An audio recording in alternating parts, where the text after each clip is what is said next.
Assalomu alaykum. Siz Diplomatic Digest dasturini tomosha qilyapsiz. Ushbu dasturda odatdagidek O'zbekistonning xalqaro maydondagi faol ishtiroki va muhim diplomatik voqealar yoritiladi. Mazkur hafta O'zbekiston Tashqi ishlar vaziri Baxtiyor Saidov Jazoir va Misr davlatlarida bo'ldi. Ko'rsatuvimizni ushbu tashrif tafsilotlari va Tashqi ishlar vazirligida o'tkazilgan qator uchrashuvlar xususidagi xabarlar bilan davom ettiramiz. 6-iyun kuni O'zbekiston Tashqi ishlar vaziri Baxtiyor Saidov Kipr Tashqi ishlar vaziri Konstantinos Kombos bilan uchrashdi. Uchrashuv davomida O'zbekiston va Kipr o'rtasidagi aloqalarni kengaytirish hamda qo'shma tashabbuslarni amalga oshirish imkoniyatlari muhokama qilindi. 11-iyun kuni vazir Baxtiyor Saidov Al-Jazoir shahrida Jazoir tashqi ishlar vaziri Ahmad Attaf bilan muzokaralar o'tkazdi. O'zbekiston va Jazoir o'rtasida siyosiy, savdo-iqtisodiy, investitsiyaviy va madaniy-gumanitar sohalarda hamkorlikni kengaytirish masalalari muhokama qilindi. Shuningdek, ikki tomonlama munosabatlarni rivojlantirish, xalqaro tashkilotlar doirasida hamkorlikni mustahkamlash hamda mintaqaviy va global masalalar yuzasidan fikr almashildi. Muzokaralar yakunlari bo'yicha ikki tomonlama hamkorlikni yanada mustahkamlashga qaratilgan muhim hujjatlar imzolandi. Jumladan, O'zbekiston Respublikasi hukumati bilan Jazoir Xalq Demokratik Respublikasi hukumati o'rtasida diplomatik pasport egalarini viza talablaridan o'zaro ozod qilish to'g'risidagi bitim. O'zbekiston Respublikasi Tashqi ishlar vazirligi va JIDU huzuridagi diplomatik akademiya hamda Jazoir Tashqi ishlar vazirligi huzuridagi diplomatik va xalqaro munosabatlar instituti o'rtasida anglashuv memorandumi. Imzolangan hujjatlar mamlakatlarimiz o'rtasidagi siyosiy muloqotni faollashtirish, diplomatik aloqalarni kengaytirish va kadrlar tayyorlash sohasidagi hamkorlikni mustahkamlash uchun mustahkam huquqiy asos bo'lib xizmat qiladi, deya qayd etdi Tashqi ishlar vaziri rahbari o'zining Telegram kanalida. Shu kuni vazir Jazoir prezidenti Abdelmajid Tabboun tomonidan qabul qilindi. Uchrashuv avvalida O'zbekiston prezidenti Shavkat Mirziyoyevning samimiy salomi va eng ezgu tilaklarini yetkazib, mintaqaviy va xalqaro kun tartibidagi dolzarb masalalar, ikki davlat o'rtasida va xalqaro tashkilotlar doirasidagi hamkorlik istiqbollari muhokama qilindi. Shuningdek, Baxtiyor Saidov Jazoir tashqi savdo va eksportni rivojlantirish vaziri Kamol Raziq hamda Jazoir tog'-kon sanoati vaziri Murod Hanifiy bilan alohida uchrashdi. Muloqotlarda O'zbekiston va Jazoir o'rtasida istiqbolli hamkorlik munosabatlarini yanada kengaytirish va yangi sur'at bag'ishlash masalalari muhokama qilindi. 13-iyun kuni Qohira shahrida O'zbekiston Tashqi ishlar vaziri Baxtiyor Saidov Misr bosh vaziri Mustafo Kamol Madbuli bilan uchrashuv o'tkazdi. Uchrashuvda vazir davlatimiz rahbari Shavkat Mirziyoyevning Misr prezidenti Abdulfattoh As-Sisi nomiga yo'llagan samimiy salomi va eng ezgu tilaklarini yetkazdi. Suhbatda O'zbekiston va Misr o'rtasidagi keng qamrovli sheriklik munosabatlarini yanada rivojlantirish va ko'p qirrali hamkorlikni kengaytirishning dolzarb masalalari hamda mintaqaviy va xalqaro kun tartibidagi dolzarb masalalar yuzasidan ham mulohazalar bildirildi. Shuningdek, shu kuni vazir Baxtiyor Saidov Misr tashqi ishlar vaziri, xalqaro hamkorlik va xorijdagi misrliklar vaziri Badr Abdulati janoblari bilan muloqot o'tkazdi. Muzokaralar yakunida o'zaro hamkorlikni yanada mustahkamlashga qaratilgan qator muhim hujjatlarni imzolash marosimi bo'lib o'tdi. Jumladan, O'zbekiston Tashqi ishlar vazirligi bilan Misr tashqi ishlar, xalqaro hamkorlik va xorijdagi misrliklar vazirligi o'rtasida 2026-2028-yillarga mo'ljallangan hamkorlik dasturi, O'zbekiston Tashqi ishlar vazirligi huzuridagi xalqaro munosabatlar axborot tahliliy markazi bilan Misr tashqi ishlar, xalqaro hamkorlik va xorijdagi misrliklar vazirligi huzuridagi diplomatik tadqiqotlar instituti o'rtasida hamkorlik to'g'risidagi anglashuv memorandumi. Qohira shahrida Baxtiyor Saidov Misrning yirik kompaniyalari rahbarlari ishtirokida davra suhbati o'tkazdi. Misr ishbilarmon doiralari bilan sanoat kooperatsiyasi, energetika, qurilish, farmatsevtika, qishloq xo'jaligi, logistika va infratuzilma sohalaridagi hamkorlik istiqbollari muhokama qilindi. Shuningdek, O'zbekiston Respublikasi Tashqi ishlar vaziri, Misr Arab Respublikasi Investitsiyalar va tashqi savdo vaziri Muhammad Farih Salah bilan uchrashdi. Savdo hajmini oshirish, investitsiyalar oqimini ko'paytirish, sanoat kooperatsiyasini rivojlantirish va transport logistika bog'liqligini kuchaytirish bo'yicha aniq amaliy qadamlar muhokama qilindi. 13-iyun kuni vazir Qohira shahridagi Buyuk Misr muzeyida O'zbekiston-Misr sivilizatsiyalar va meros muloqoti mavzusidagi madaniy tadbirda ishtirok etdi. Tadbir davomida madaniy merosni asrash, ilmiy tadqiqotlarni qo'llab-quvvatlash, qo'lyozmalarni o'rganish va raqamlashtirish, shuningdek, ma'rifat va bag'rikenglik g'oyalarini keng targ'ib etish masalalariga alohida e'tibor qaratildi. 10-iyun kuni O'zbekiston Tashqi ishlar vaziri o'rinbosari Muzaffar Madrahimov Shvetsiya Tashqi ishlar vazirligining xalqaro rivojlanish hamkorligi va tashqi savdo bo'yicha davlat kotibi Diana Yanse bilan uchrashuv o'tkazdi. O'zbekiston va Shvetsiya o'rtasidagi muzokaralarda siyosiy, savdo-iqtisodiy, investitsiyaviy, migratsiya va boshqa sohalardagi hamkorlikni kengaytirish masalalari muhokama qilindi. Tomonlar savdo hajmini oshirish, parlamentlararo aloqalarni rivojlantirish hamda xavfsiz mehnat migratsiyasini ta'minlash muhimligini ta'kidladilar. Uchrashuv yakunlari bo'yicha quyidagi ikki tomonlama hujjatlar imzolandi. O'zbekiston Respublikasi hukumati bilan Shvetsiya Qirolligi hukumati o'rtasida migratsiya va mobillik sohasida keng qamrovli sheriklik to'g'risidagi bitim. O'zbekiston Respublikasi hukumati bilan Shvetsiya Qirolligi hukumati o'rtasida qonuniy migratsiya va akademik almashuvlarni osonlashtirishga yo'naltirilgan migratsiya va mobillik pilot dasturini tashkil etish to'g'risidagi qo'shma anglashuv deklaratsiyasi. 8-iyun kuni O'zbekiston Tashqi ishlar vaziri o'rinbosari Bobur Usmanov Turkmaniston Tashqi ishlar vazirligi tomonidan Ashxobod shahrida tashkil etilgan yadro sinovlarini yalpi taqiqlash to'g'risidagi shartnomaning 30 yilligiga bag'ishlangan yuqori darajadagi yig'ilishda ishtirok etdi. Ishtirokchilar shartnoma maqsadlariga sodiqligini tasdiqlab, mintaqani yadroviy xavfsizlik sohasidagi samarali hamkorlik namunasi sifatida e'tirof etdi. 9-iyun kuni O'zbekiston Tashqi ishlar vaziri o'rinbosari Olimjon Abdullayev Minsk shahrida bo'ldi. Tashrif doirasida Belarus Tashqi ishlar vazirining birinchi o'rinbosari Sergey Lukashevich hamda Belarus ta'lim vaziri Andrey Ivanis bilan alohida uchrashdi. Uchrashuvlarda ikki tomonlama munosabatlarni turli istiqbolli yo'nalishlarda hamkorlikni mustahkamlash yuzasidan fikr almashildi. Xuddi shu kuni Minsk shahrida O'zbekiston va Belarus tashqi ishlar vazirliklari o'rtasida konsullik masalalari bo'yicha maslahatlashuvlarning navbatdagi davrasi bo'lib o'tdi. O'zbekiston delegatsiyasiga tashqi ishlar vaziri o'rinbosari Olimjon Abdullayev, Belarus delegatsiyasiga esa tashqi ishlar vaziri o'rinbosari Yevgeniy Shistakov boshchilik qildi.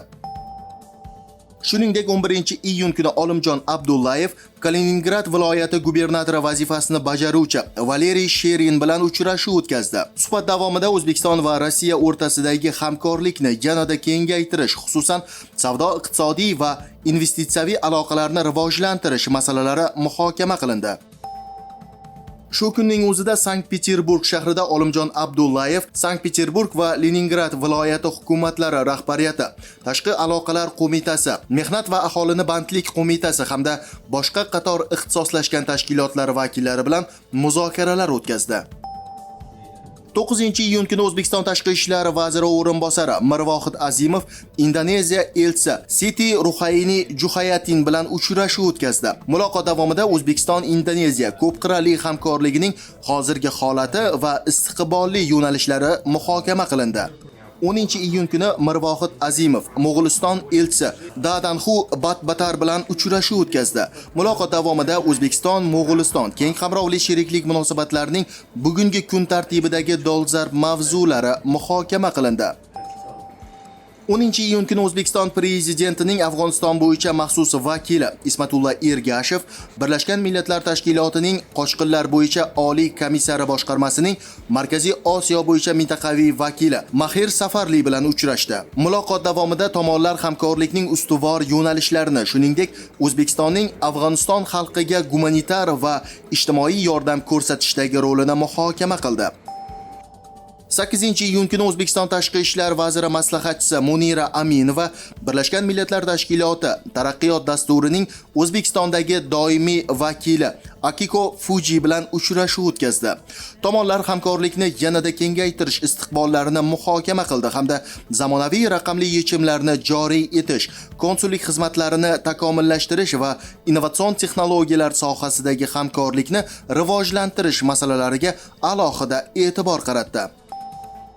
9-iyun kunida Minsk shahrida O'zbekiston raisligida Mustaqil davlatlar hamdo'stligi ishtirokchi davlatlari tashqi ishlar vazirliklari konsullik xizmatlari rahbarlari maslahat kengashining 33-yig'ilishi bo'lib o'tdi. Tadbirda Mustaqil davlatlar hamdo'stligiga a'zo davlatlar tashqi ishlar vazirliklarining konsullik yo'nalishi bo'yicha rahbar vakillari ishtirok etib, o'zaro hamkorlikni yanada rivojlantirishga qaratilgan qator kelishuvlarga erishildi. O'zbekiston tashqi siyosatining bosh tamoyili dunyoning qaysi nuqtasida bo'lmasin, o'z fuqarolarining huquq va manfaatlarini oliy qadriyat darajasida himoya qilishdir. Bugun xorijdagi diplomatik vakolatxonalarimiz davlatimiz nufuzini oshirish bilan bir qatorda vatandoshlarimiz bilan izchil muloqotni ta'minlamoqda. Vakolatxonalarimiz tomonidan hafta ichida amalga oshirilgan muhim tadbirlar va uchrashuvlar tafsiloti bilan tanishamiz. Farg'ona viloyati hokimi boshchiligidagi delegatsiyaning Malayziyaga tashrifi doirasida O'zbekiston-Malayziya biznes forumi bo'lib o'tdi. Tadbir davomida Orientex Synergy kompaniyasi bilan Farg'onada arzon uy-joylar qurish to'g'risida memorandum hamda Malayziya-Xitoy assotsiatsiyasi bilan qo'shma loyihalarni rivojlantirish bo'yicha bitim imzolandi. Korrupsiyaga qarshi kurashish agentligi delegatsiyasi Shvetsiyada bo'ldi. Lund va Stokgolm shaharlarida Shvetsiyaning korrupsiyaga qarshi kurashishga ixtisoslashgan yetakchi tuzilmalari hamda xalqaro tashkilotlar vakillari bilan uchrashuvlarda korrupsiyaga qarshi kurashish sohasida amaliy hamkorlikni yanada rivojlantirish, tajriba almashish va qo'shma tadbirlar tashkil etish bo'yicha kelishuvlarga erishdi. Amerika Qo'shma Shtatlarida o'zbekistonlik yosh tadbirkorlar uchun O'zbekiston Business Leaders dasturining navbatdagi bosqichi ishga tushirildi. Tadbir davomida O'zbekiston diplomatlari mamlakatda amalga oshirilayotgan islohotlar, O'zbekiston-AQSh munosabatlarining bugungi holati, shuningdek, savdo-iqtisodiy, sarmoyaviy va innovatsion texnologik hamkorlikni kengaytirish istiqbollari haqida ma'lumot berdilar. Xitoyning Guandun provinsiyasining Guangzhou va Shenzhen shaharlarida tashkil etilgan nufuzli xalqaro ko'rgazmalarda yurtimiz vakillari milliy stend bilan ishtirok etdi. Varshava universiteti Osiyo va Afrika madaniyatlari fakulteti qoshida Turkiy madaniyat va meros jamg'armasi ko'magida tashkil etilgan Turkiy xalqlar madaniyati markazining tantanali ochilish marosimi bo'lib o'tdi. 12-iyun kuni O'zbekiston Tashqi ishlar vazirligi xodimlari va ularning oila a'zolari uchun Amir Temur va Donna Mariya tarixiy filmining namoyishi bo'lib o'tdi. Tadbirni Respublika Ma'naviyat va ma'rifat markazi rahbari Otabek Hasanov kirish so'zi bilan ochib berdi. Peterburg xalqaro iqtisodiy forumi doirasida O'zbekiston fan va madaniyatni rivojlantirish jamg'armasi tomonidan mamlakatning boy tarixiy merosi va zamonaviy madaniy salohiyatini xalqaro maydonda targ'ib etishga bag'ishlab madaniy dastur taqdim etildi. Mamlakatimizning Yaponiyadagi elchixonasi hamda Yaponiya fotosuratlar jamiyati hamkorligida G.A. Kyosai anjumanlar zalida Osiyo fotograflari Markaziy Osiyo, O'zbekiston va Qozog'iston fotosuratlar ko'rgazmasining rasmiy ochilish marosimi bo'lib o'tdi. O'zbekiston diplomatlari Pragada tashkil etilgan yirik xalqaro gastronomik tadbir Elchixonalar taomlari festivalida ishtirok etdi. Tadbirga taxminan 15 ming kishi tashrif buyurdi. Mahalliy aholi, xorijiy sayyohlar, diplomatik korpus va Chexiyada istiqomat qilayotgan vatandoshlarimiz qatnashdi. Mamlakatimizning Buyuk Britaniyadagi elchixonasida Tomaris ayollar birlashmasi bilan hamkorlikda 1-iyun xalqaro bolalarni himoya qilish kuni munosabati bilan taniqli ijodkor Nargiz Karimova ishtirokida madaniy tadbir tashkil etildi. Bugun dunyo hamjamiyati O'zbekistonning ochiq diplomatiyasi va geosiyosiy tashabbuslarini diqqat bilan kuzatmoqda. Mamlakatimizning xalqaro maydondagi bu yangi qiyofasi xususida chet ellik siyosatshunoslarning fikrlari qanday? Navbatdagi lavhada aynan shu e'tiroflarga e'tibor qaratamiz. Biz O'zbekistonda amalga oshirilayotgan keng ko'lamli islohotlarni diqqat bilan kuzatib bormoqdamiz. Mamlakat yorqin taassurot qoldiradigan o'zgarishlar yo'lini bosib o'tmoqda va biz uzoq muddatli hamda o'zaro manfaatli sheriklikni rivojlantirish orqali ushbu jarayonning bir qismi bo'lishni istaymiz. Shu bilan birga biz nafaqat Shvetsiya biznesining O'zbekistondagi ishtirokini oshirishdan, balki O'zbekiston eksportining Shvetsiya bozoridagi hajmini oshirishdan ham manfaatdormiz. Bu nufuzli tadbir nafaqat kompaniyamiz, balki O'zbekistonning jadal rivojlanayotgan iqtisodiyotiga istiqbol izlayotgan xorijiy investorlar uchun ham ajoyib imkoniyatlarni ochib beradi. Xorijiy investorlar uchun O'zbekiston, ayniqsa JSTga a'zo bo'lish jarayoni fonida o'ziga xos imkoniyat hisoblanadi. Prezident ta'kidlaganidek, bu barqaror rivojlanish uchun yanada katta istiqbollarni ochib, O'zbekistonni global investitsiyalar uchun jozibador yo'nalishga aylantiradi. Toshkent Xalqaro investitsiya forumi 2026 bu shunchaki tantanali tadbir emas. Bu forum yuqori darajadagi siyosiy qaror qabul qiluvchilar hamda biznes vakillarini bir maydonga jamlaydigan mintaqaning eng yirik va nufuzli anjumani hisoblanadi. O'zbekistonning xalqaro maydondagi faolligi va tashabbuslari dunyo mediasi nigohida. Dunyo matbuoti bugun mamlakatimiz haqida nimalarni yozmoqda? Nufuzli xorijiy nashrlarda keng muhokama qilinayotgan dolzarb mavzular va eng muhim tahliliy maqolalar sharhi bilan tanishamiz. Jumladan 16-18 iyun kunlari o'tkaziladigan 5-Toshkent xalqaro investitsiya forumiga bag'ishlangan maqolalar Hindistonning India Blooms, Ispaniyaning El Mundo Financiero va boshqa nufuzli nashrlarda e'lon qilindi. Pokistonning Info-News elektron nashrida Samarqand shahrini Markaziy Osiyoning yashil investitsiyalar va innovatsiyalar poytaxti deb e'lon qilish tashabbusi hamda shaharda o'tkazilgan global ekologik jamg'arma tadbirining ahamiyati haqida maqola e'lon qilindi. O'zbekistonda birinchi atom elektr stansiyasi qurilishi mavzusi ham xorijiy ommaviy axborot vositalari e'tiborida bo'ldi. Xususan, Pokistonning The Nation gazetasi, Saudiya Arabistonining Swift News agentligi hamda Britaniyaning World Nuclear News portali mazkur loyihaning mamlakat energetika sohasini rivojlantirishdagi ahamiyati haqida to'xtaldi. Rossiyaning Tatar Inform axborot agentligi Yevrosiyodagi yangi transport logistika yo'laklarini rivojlantirishda O'zbekiston va Rossiya hamkorligining ahamiyati haqida maqola e'lon qildi. Ispaniyaning O'rta lektura tahliliy axborot portali Markaziy Osiyoning preventiv diplomatiyasi sohasidagi tajribasiga bag'ishlangan maqola e'lon qildi. Hindistonning Business Standard portali va Press Trust of India agentligi O'zbekiston bilan farmatsevtika, biotexnologiya va nutritsevtika sohalaridagi hamkorlikni kengaytirishga qaratilgan sa'y-harakatlar haqida maqolalar e'lon qildi. Chexiyaning iTrade News iqtisodiy nashrida O'zbekistonning Chexiyadagi elchisi Dilshod Axatovning ikki davlat munosabatlarining bugungi holati va istiqbollariga bag'ishlangan intervyusi keng yoritildi.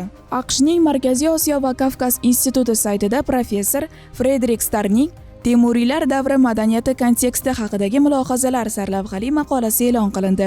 Turizm va media sohasiga oid maqolalar ham xorijiy nashrlarda o'rin oldi. Polshaning Glos Miasta portalida polshalik sayyohlarning O'zbekiston haqidagi taassurotlari va mamlakatning turistik jozibadorligi haqida maqola chop etildi. Shuningdek, Britaniyaning BBC News media tashkiloti futbol bo'yicha O'zbekiston milliy terma jamoasining bo'lajak jahon chempionatidagi ishtirokini keng yoritish niyatida ekanini ma'lum qildi. Saudiya Arabistonining mashhur Okaz gazetasida O'zbekiston musulmonlari idorasi raisi muftiy Shayx Nuriddin Xoliqnazarning haj mavsumi yakunlari, o'zbekistonlik hojilar uchun yaratilgan sharoitlar va ikki tomonlama aloqalar to'g'risidagi intervyusi e'lon qilindi. Xulosa qilib aytganda, jahon ommaviy axborot vositalarida O'zbekistonning ochiqlik siyosati, iqtisodiy islohotlari va xalqaro hamkorlikdagi faolligiga bo'lgan qiziqish tobora ortib bormoqda. Hurmatli tomoshabinlar, kelgusi haftada 16-18 iyun kunlari poytaxtimiz Toshkent shahri yana bir bor xalqaro siyosiy va iqtisodiy muloqot markaziga aylanadi. Mamlakatimizning asosiy investitsiya platformasi hisoblangan 5-Toshkent xalqaro investitsiya forumi doirasida davlat va hukumat rahbarlari, yirik investorlar, xalqaro moliya institutlari hamda biznes doiralari vakillari bir maydonda jam bo'ladi. Forum O'zbekistonning investitsiyaviy jozibadorligi va xalqaro hamkorlik uchun ochiq mamlakat sifatidagi mavqeini yanada mustahkamlashga xizmat qiladi. Shuningdek, yana bir muhim voqea: 11-iyun kuni millionlab futbol muxlislari, ayniqsa o'zbek xalqi orziqib kutgan futbol bo'yicha jahon chempionati ham start oldi. Eng muhimi, bu galgi mundialda O'zbekiston milliy terma jamoasi ham ilk bor ishtirok etadi. 23-marotaba o'tkazilayotgan jahon chempionati tarixdagi eng yirik musobaqa sifatida qayd etilmoqda. Turnir 11-iyundan 19-iyulga qadar davom etadi va unda 48 ta milliy terma jamoa qatnashadi. Kelayotgan hafta 18-iyun kuni esa milliy terma jamoamiz mundialdagi ilk tarixiy uchrashuvini boshlaydi. Millionlab qalblar birlashgan o'zbek futboli yangi sahifa ochadigan ushbu ulug'vor kunda sportchilarimizga omad tilaymiz. Dasturimizning navbatdagi sonlarida ko'rishguncha salomat bo'ling.